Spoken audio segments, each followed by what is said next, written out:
Jadi menurut aku tuh there's no such thing as bad taste in music. Lebih rumit dan lebih unpredictable daripada musik-musik dangdut. Sedangkan musik dangdut kan biasanya Jadi kenapa orang ada yang suka, mayoritas banyak yang suka dengerin musik sedih-sedih galau. melo-melo gitu. Pernah nggak sih kamu suka sama musik, sama suatu musik meskipun nggak tahu artinya?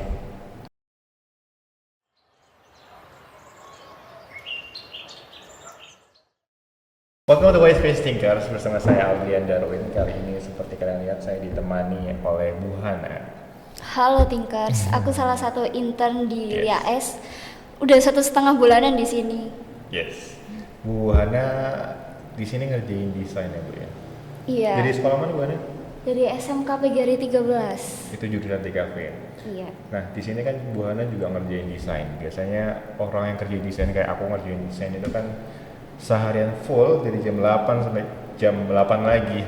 Itu aku nggak copot namanya headset tuh. Iya. Kayak bener-bener musik itu jalan terus gitu. Kalau Bu Hana sendiri gimana? Gitu juga nggak? Iya, soalnya eh kita ngerjain sesuatu ngadep laptop terus kan kita bosen nih pasti ya. Butuh sesuatu yang denger buat uplifting Iya. kita gitu. Tapi biasanya Bu Hana suka dengerin yang lagu yang gimana sih? eh Depends ya, depends on my mood kadang-kadang. Kadang-kadang dengerin musik jazz, itu favoritku musik jazz. Terus musik klasik. Kadang-kadang juga aku dengerin musik rock. Wow. Akhir-akhir ini lagi dengerin musik rock. Apa juga musik rock dengerin apa biasanya? Nirvana. Wow. Nirvana. Terus kalau rocking agak di bawahnya lagi ngeslowan dikit, The Neighborhood. Oh Dengerin, iya. Agak beda sama penampakan orangnya ya.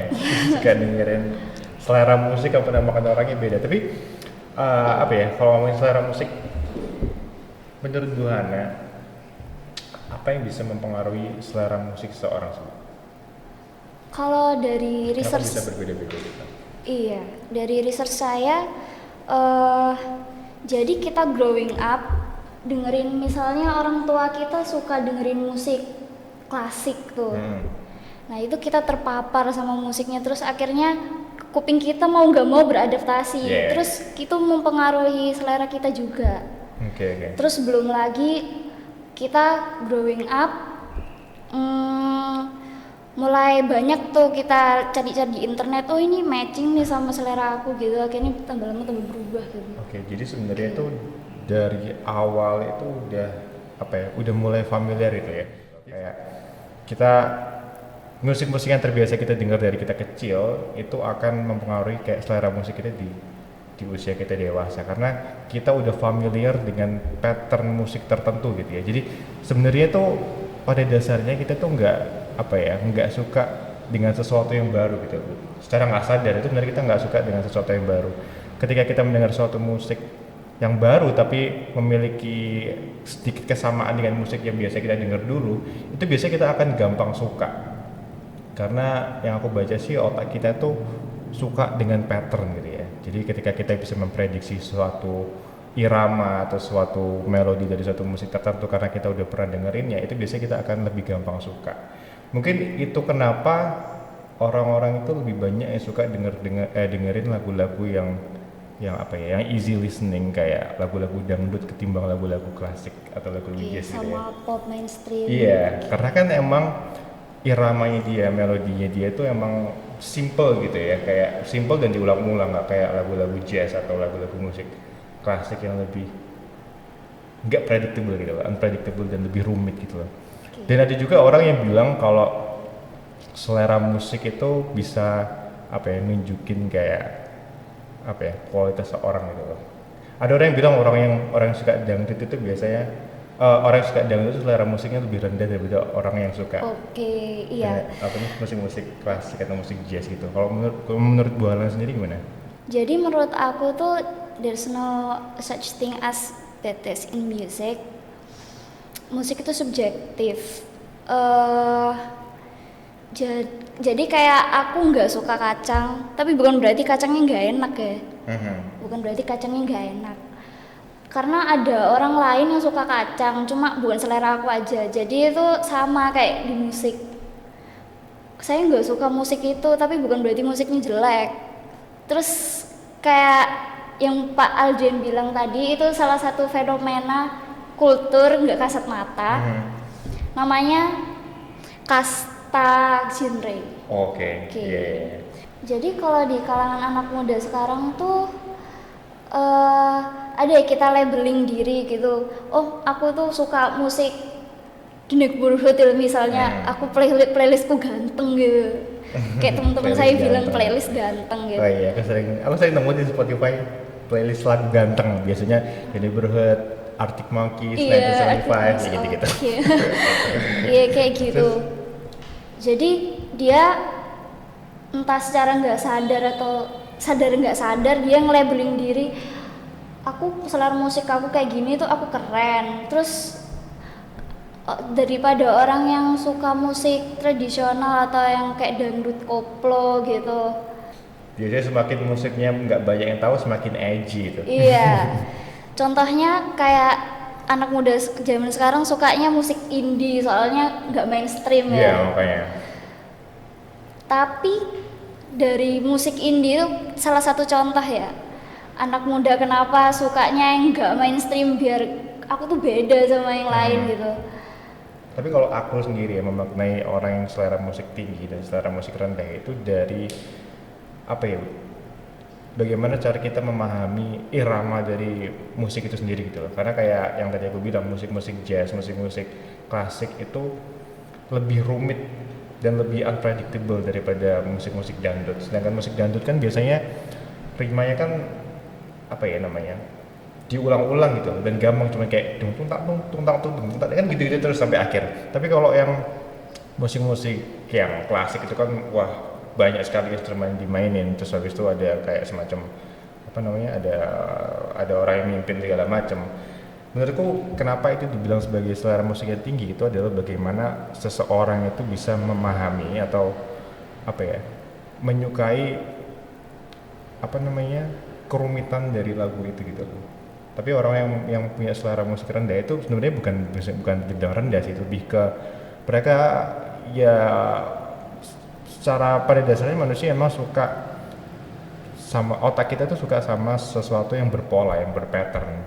Dan musik-musik dangdut atau musik-musik pop itu kan lebih mudah untuk diprediksi gitu lah. Kita lebih suka buat joget dengan lagu dangdut dan lagu pop ketimbang joget dengan lagu klasik. Kan nggak mungkin kita joget dengan lagu, karena itu tadi, karena irama itu unpredictable, sedangkan lagu-lagu pop dangdut itu kan lebih predictable. Jadi kita tahu kita harus joget kayak gimana kita harus nyanyi kayak gimana. Atau enggak lagu-lagu yang singelong zaman sekarang kan lagi banyak sekali event-event karaoke gitu kan, dan lagu-lagu yang dibawakan emang lagu-lagu lama atau lagu-lagu yang emang singelong, yang emang mudah buat diikutin orang banyak, nggak kayak lagu-lagu klasik gitu. Kalau buat Bu Hana sendiri ada nggak sih lagu yang bikin Bu Hana emosional? Ada nggak? Ada. Lagu apa dan kenapa menurut Bu Hana lagu itu sangat emosional buat Bu Hana? Kenapa lagu itu begitu kuat buat Bu Hana? Nggak ada spesifik satu lagu yang bakal bikin aku emosional banget, enggak. Jadi kayak random aku cari di Spotify gitu, matching sama moodku, oke aku play. Cuma aku bocorin salah satu coping mekanismeku pakai lagu itu. Jadi kalau aku sedih, aku dengerin playlist yang menurut aku matching sama moodku itu sampai emotional exhausted, benar-benar emotional exhausted. Terus slowly aku ganti pakai lagu yang uplifting. Itu works buat aku. Aku juga sama sih, aku nggak ada, sebenarnya banyak bikin yang lagu yang bisa bikin aku emosional, tapi kadang aku mengontrol itu gitu loh. Kadang nggak tahu kenapa, kayak misalnya aku berangkat ke kantor terus ada sesuatu di jalan yang bikin aku emosi, terus aku dengerin lagu yang secara kebetulan itu mendukung emosiku gitu, kayak lagu-lagu yang rock, jadinya moodnya jadi kayak dikit-dikit emosi itu aku langsung sadar gitu loh, kayak anjing kok aku jadi emosi sih, terus aku langsung ganti apa namanya lagunya itu. Jadi di aku sendiri lagu ini bisa jadi sesuatu yang membantu aku mengontrol emosi gitu loh. Jadi menurut lu kenapa sih kayak musik itu bisa mempengaruhi bahkan bisa mengontrol suatu emosi kayak aku tadi? Itu ada nggak sih penjelasan kayak kamu pernah baca nggak soal itu? Karena sorry, yang pernah aku baca sih dengan dengerin musik otak itu bisa memproduksi hormon dopamin dan endorfin. Jadi kita bisa jadi apa namanya seneng, kita juga bisa dengan rilis hormon endorfin kita bisa jadi apa ya mengurangi rasa sakit gitu loh. Kalau tadi yang kamu baca sendiri ada nggak sih kayak penjelasan di balik itu? Ada, jadi memang musik tadi berkaitan sama kalau kita dengerin melepaskan hormon dopamin sama endorfin. Yeah. Dan dari salah satu research saya ada lagi nih salah satu hormon namanya prolaktin. Jadi prolaktin itu ada korelasinya sama lactation. Lactation itu hormon yang dipunyai sama mamalia yang menyusui. Sama hormon kita lepaskan waktu kita nangis. Jadi kenapa kita find it comforting waktu dengerin musik sedih, dan kenapa itu alasan dari chart musik nasional kita chart musik nasional kita isinya melo-melo semua, lagu galau gitu kalau kalian lihat. Jadi kenapa orang ada yang suka, mayoritas banyak yang suka dengerin musik sedih-sedih melo-melo gitu, karena kita ngelepasin hormon prolaktin yang tadi saya sebutin yang bikin kita comfort. Tapi ada beberapa orang yang nggak suka dengerin musik melo, kayak apaan sih, unhelpful gitu. Nah, menurut Profesor David Huron, itu dia bilang kalau ada orang yang nggak suka musik or find it unhelpful, terus cukup banyak hormon prolaktin dari otak dia. Pernah nggak sih kamu suka sama musik, sama suatu musik meskipun nggak tahu artinya? Banyak. Apa? Contohnya apa coba? Dan kira-kira kenapa kamu suka sama musik itu meskipun kamu nggak tahu lagunya? Kayak contohnya salah satu musik K-pop ya. Iya lagi. Akhir-akhirnya lagi suka lagunya New Jeans, ya K-pop, lagunya pop banget. Nggak tahu artinya, tapi matching aja sama mood aku. Jadi kalau aku moodnya lagi jelek gitu atau aduh burnout gitu, aku dengerin lagunya New Jeans, oh jadi uplifting gitu akhirnya. Ya mungkin kenapa kita bisa suka sama satu lagu meskipun nggak tahu artinya, mungkin ya karena yang tadi kita jelasin lagi gitu ya.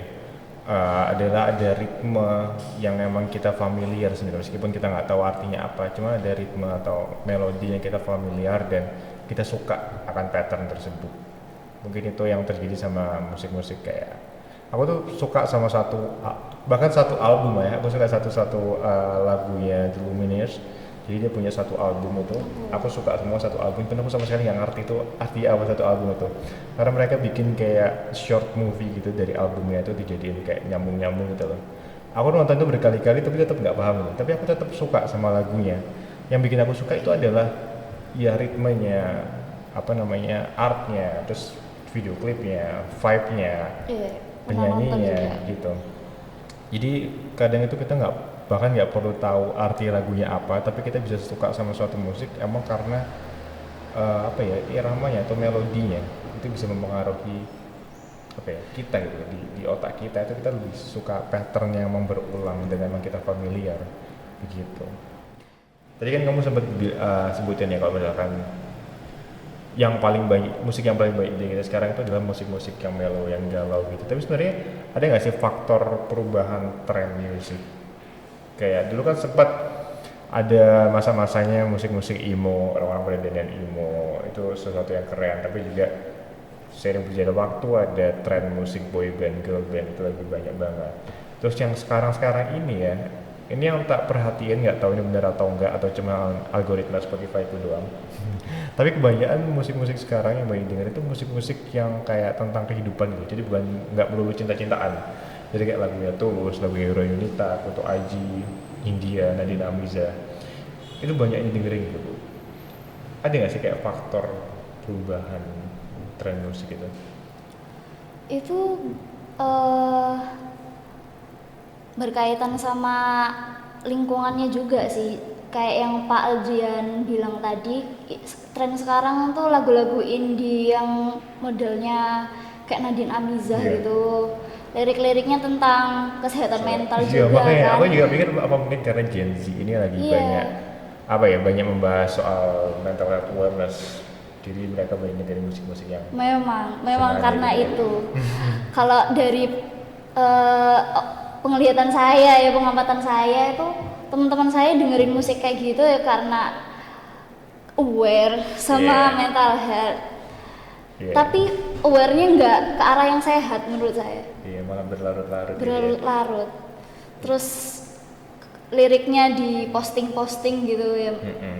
Ya sebenarnya bagus sih buat marketing si musisinya, cuman kadang ya mungkin sisi destruktifnya adalah ketika kita sedang ada di situasi yang moodnya jelek gitu ya, atau mungkin lagi nggak baik gitu ya situasinya, dan kita dengerin lagu yang justru mendukung situasi itu, akhirnya kita berlarut-larut akan hal itu.